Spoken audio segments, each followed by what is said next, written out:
Y ya que nos sobró cáscara de sandía, vamos a dársela a estos muchachones que les gusta mucho.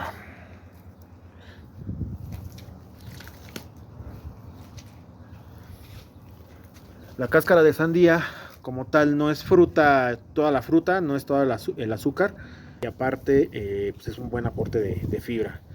Entonces pues les gusta bastante y pues aquí no se desperdicia nada.